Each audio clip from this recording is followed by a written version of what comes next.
Alrighty, so Ludociel comes out in a few hours as of the time of me recording this. I'll be sure to put this up as soon as I can.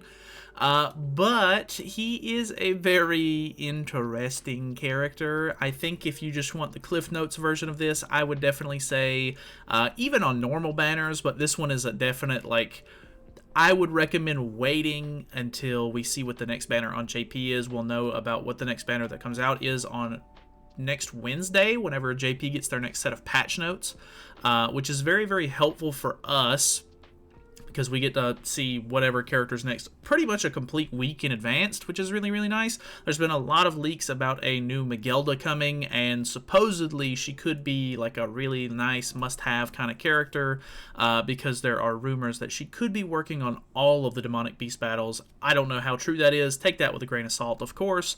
But this character is very not great, so I would definitely recommend you at least wait a week or so. Don't just hop on the new banner train and just summon as soon as the banner goes live, or like within the first couple of days or anything like that. I definitely recommend waiting at least a week or so that way we can see what banner's next. We'll get to see, hopefully the JP people mess around with the new character, get the skill translations, all that good stuff, and then obviously, if you really want to, you can kind of make up your mind on whether or not you want this character before he goes away, or at least his banner does. Originally, he came out and there was like a weird thing where they said that he was going to be a a seasonal character where he was not going to be added to the permanent gacha lineup, but they have since gone back and fixed that. I don't know if he was going to originally be a seasonal character or if that was literally just a misspelling on their part, or they just accidentally said that for whatever reason, but he is on like a seasonal banner.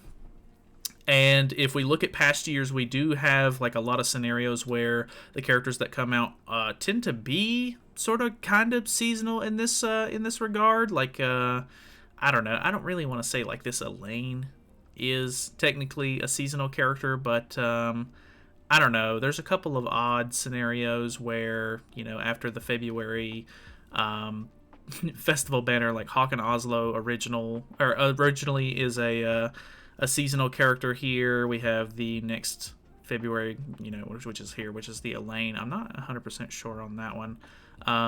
But I don't know. Sometimes they do like wedding season stuff, just random reasons to put a seasonal banner together. And so he's not going to be exclusive, which is good. The I guess the big temptation though is the fact that there's a lot of seasonal characters on his banner, which can be kind of nice. You have Halloween Deanne, who's awful. You have Halloween Matrona, who's okay. She can be useful in like very niche situations, I guess. She used to be really good for the bird, but I think we've kind of moved past that at this point. Halloween Gother's obviously really good. Halloween Easton is a pretty interesting one, like a really nice backline unit to have if you're running like a full human team, but there's not really like a really good human team at the moment, so I don't know how useful she's going to be. And obviously the longer we wait, the more she's going to kind of just be, I mean, I don't know, backline units don't typically just like fall out of the meta per se, but I don't know, her CC is going to get worse and worse as we go along because characters are getting crazy nowadays with 70k CC and such.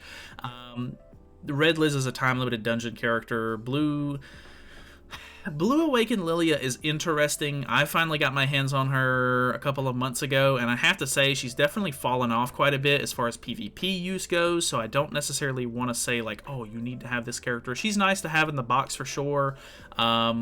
And like there might be some niche uses where like you could potentially use her in like Labyrinth or something like that because of the fact that you can just roll characters, and you can't roll characters if you don't have them, so that could be kind of nice.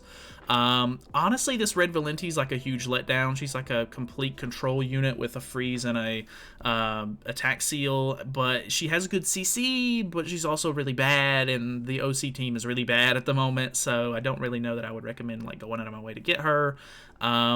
This summer Liz Hawk is pretty interesting. She's like one of the only sort of viable like goddess exclusive backliners that you can use at the moment, but she's not even really helping like the goddess team per se. I mean, kind of sorta, but I don't know. She's not like to die for. Red Summer Deanne is really nice to have for OG Demon, of course, and then Blue Summer Merlin is also pretty interesting. Kind of falling off a little bit, especially with there being a prominent cleanse in the meta at the moment.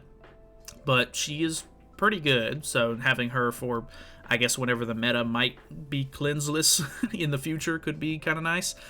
He's rated up at 0.5 instead of like a 0.25 like we see on some other banners, so I mean, the odds of you getting him are okay. I'm going to be summoning tonight, so if you are planning on sticking around or being up whenever the banner goes live, I am going to be doing live summons as much as I don't really want to. The character himself is interesting. He's a 600 banner. They are also adding another free banner with this update, which is really nice, actually.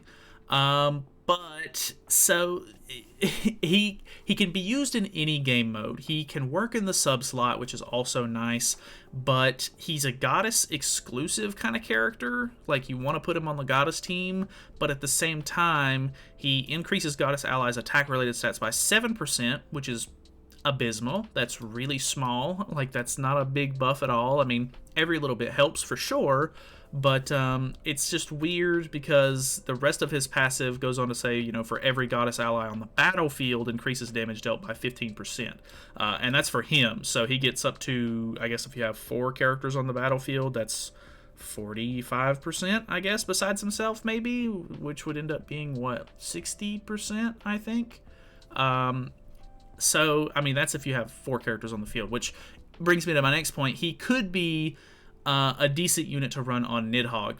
Currently, at the moment, I've seen people run him on Nidhogg, and he doesn't really seem to be doing anything extraordinary, but with the Magelda that's been leaked and the potential for a unit to come out to sort of rearrange the meta team for Nidhogg at the moment, there's a lot of potential to get rid of Elat and the old school Princess Green Elizabeth that's on the team at the moment. So if we can bundle both of those units together with a new unit and like just completely cut those 2 characters out of the team, then we could run, you know, Mael, new Freya with her relic, or Freya with her new relic, potentially this Ludociel as like a nice support unit who can deal good damage and has a Pierce card, which if you don't know is a really helpful card in general to get through the little bar mechanic that shows up during the final phase on floors 1 and 2, and then I think every floor has it on floor 3.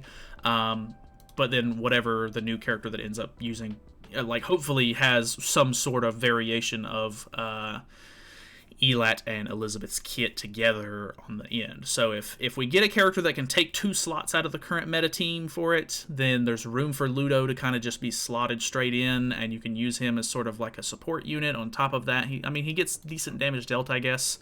So, I don't know. There's potential for him to be in the sort of new meta team whenever we get more support for Nidhogg, but obviously if you're not into Nidhogg or anything like that, then I wouldn't really worry about it at the moment. So yeah, he has a Pierce card. He does have Goddess Elizabeth's shield, which is very strange that they would give another character this, you know, shield, but I mean, I guess it's not unheard of. He, of course, is the same name as the old school Ludociel, so he has the same grace, because that's how that works. And then we also have the same ultimate, which is pretty mediocre. So I've got to say, he's not anything super crazy. Don't really think I would recommend you summon for him really at all, unless you just want to be completely safe. If you're an end game player and your main focus is on, you know, demonic beast content or trying to go for the new relics and such like that, he could potentially be a pretty decent unit for that. But I would definitely say that overall he seems very mid, very mediocre. So I don't really know that I would go out of my way. Obviously there's a lot of talk about a potential collaboration coming up soon, because if you're unaware, normally around April, we end up getting a collaboration, and they have said in a dev note in the previous months that they do plan on doing a collaboration at least sometime within the first half of the year, which is getting kind of sort of close. Like June is kind of the cutoff for that, you know, with it being half of the year. So there's if they stick to the same schedule, which has proven that they kind of do that in previous years, we should hopefully end up seeing a new collaboration sometime soon. A lot of people are speculating that it's going to be an Attack on Titan rerun, which is completely fair. So if you'd rather just save wait for a better banner to come out. I think there could be one potentially around the corner, so getting as many gems as possible for that, probably the best move. So either way, thank you guys so much for watching. Hopefully you guys enjoyed. Hopefully this was informative. Like I said, if you're around for summons or anything like that, feel free to come by and join the stream.